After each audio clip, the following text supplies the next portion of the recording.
السلام علیکم ورحمۃ اللہ وبرکاتہ۔ میں ہوں شیری بھائی اور آپ دیکھ رہے ہیں میرے یوٹیوب چینل گولڈن احادیث۔ دعا ہے اللہ تعالی ہم سب کو صحت اور تندرستی کے ساتھ خوشیوں والی زندگی نصیب فرمائے اور ہر قسم کی روحانی اور جسمانی بیماریوں سے محفوظ رکھے۔ دوستو، پچھلی ویڈیو میں ہم نے حضرت نوح علیہ السلام کے نسب نامے اور شیطان نے قوم نوح کو کیسے گمراہ کیا تھا اس کے بارے میں پڑھا تھا۔ دوستو، آج کی ویڈیو میں ہم آپ کو بتائیں گے کہ قوم نوح میں شرک کی ابتدا کیسی ہوئی اور ساتھ میں حضرت نوح علیہ السلام کی بعثت کے بارے میں پڑھیں گے۔ تو آئیے دوستو، ویڈیو کی نیکسٹ سیگمنٹ کی طرف چلتے ہیں۔ فرمان الہی ہے ترجمہ۔ اور انہوں نے یعنی قوم نوح نے کہا، اے لوگو، تم اپنے خود ساختہ معبودوں کو ہرگز نہ چھوڑنا۔ تم ود، سوا، یاغوث، یعوق اور نصر بتوں کو نہ چھوڑنا۔ سورہ نوح 71 آیت نمبر 23۔ احادیث رسول اکرم صلی اللہ علیہ وآلہ وسلم۔ حضرت عبداللہ بن عباس رضی اللہ عنہ فرماتے ہیں، قوم نوح میں شرک کی ابتدا اس طرح ہوئی کہ ود، سوا، یاغوث، یعوق اور نصر یہ پانچوں افراد قوم نوح میں نیک لوگ تھے۔ جب یہ وفات پا گئے تو شیطان نے ان کے قوم کے دل میں یہ بات ڈالی کہ تم ان کی بیٹھنے کی جگہوں پر ان کے ناموں کے مجسمے بنا کر رکھ دو تاکہ انہیں دیکھ کر تمہیں اللہ کی عبادت کا شوق پیدا ہو۔ چنانچہ قوم نے ایسا ہی کیا۔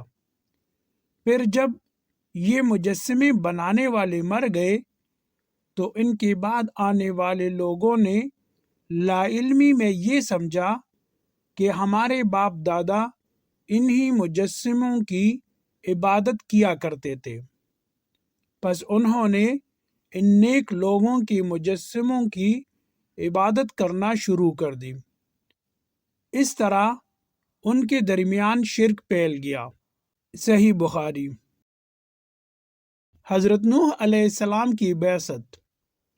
جب قوم نوح میں 5 نیک لوگوں کی مجسموں کی پوجا عام ہو گئی اور لوگ اللہ تعالیٰ کو چھوڑ کر بتوں یعنی مجسموں کی پوجا کرنے لگے تو اللہ تعالیٰ نے اپنے بندوں پر رحمت فرماتے ہوئے انہیں سیدھی راہ پر لانے کے لیے انہی میں سے ایک بندہ حضرت نوح علیہ السلام کو نبی بنا کر بھیجا۔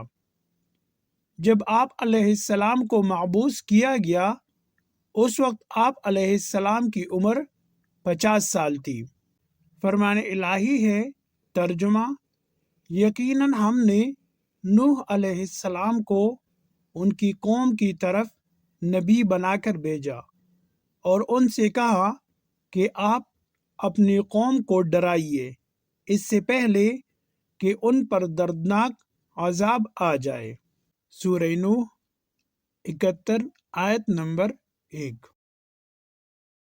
رسول اکرم صلی اللہ علیہ وآلہ وسلم نے کہا، لوگ محشر کے میدان میں نوح علیہ السلام کے پاس بھی جائیں گے اور کہیں گے، اے نوح، آپ زمین والوں کی طرف بھیجے جانے والے رسول ہیں۔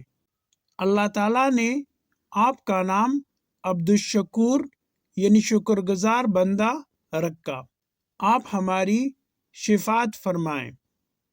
نوح علیہ السلام یہ کہتے ہوئے معذرت کر لیں گے کہ اللہ تعالیٰ آج بہت زیادہ غصے میں ہیں، اس سے پہلے کبھی اتنے غصے میں نہیں آئے تھے اور نہ ہی بعد میں آئیں گے۔ بخاری شریف عن ابی ہریرہ رضی اللہ عنہ۔ حضرت نوح علیہ السلام کی اپنے قوم کو دعوت تبلیغ۔ جب اللہ تعالیٰ نے حضرت نوح علیہ السلام کو نبی بنا کر بھیجا تو انہوں نے اللہ تعالیٰ کے حکم کے مطابق سب سے پہلے اپنی قوم کو اللہ تعالیٰ کی توحید کی طرف بلایا، اور لوگ اللہ تعالیٰ کے ساتھ جنہیں شریک ٹھہرا رہے تھے ان کی عبادت کرنے سے منع کیا۔ فرمان الہی ہے۔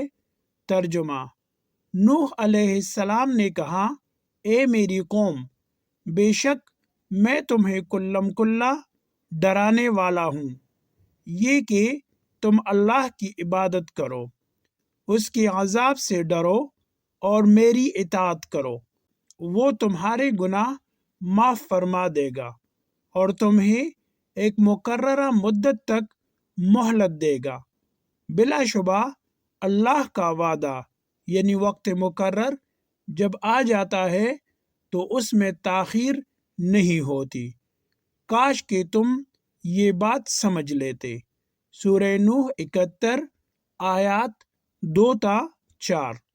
نوح علیہ السلام نے کہا، اے میری قوم، مجھے بتاؤ کہ اگر میں اپنے رب کی طرف سے واضح دلیل پر ہوں اور مجھے اس نے اپنے پاس سے رحمت یعنی نبوت عطا کی، لیکن وہ تمہاری نگاہوں میں نہ آئی، تو کیا میں تمہیں اس کو ماننے پر مجبور کر سکتا ہوں جبکہ تم اسے ناپسند کرتے ہو؟ سورہ ہود 11 آیت نمبر 28۔ دوستو، آپ نے ویڈیو دیکھی۔ اگر آپ کو ویڈیو اچھی لگی ہو تو ویڈیو کو لائک کریں، چینل کو سبسکرائب کریں اور جتنا زیادہ ہو سکے اس ویڈیو کو اپنے دوستوں اور فیملی میں شیئر کریں تاکہ وہ بھی اس سے مستفید ہوں۔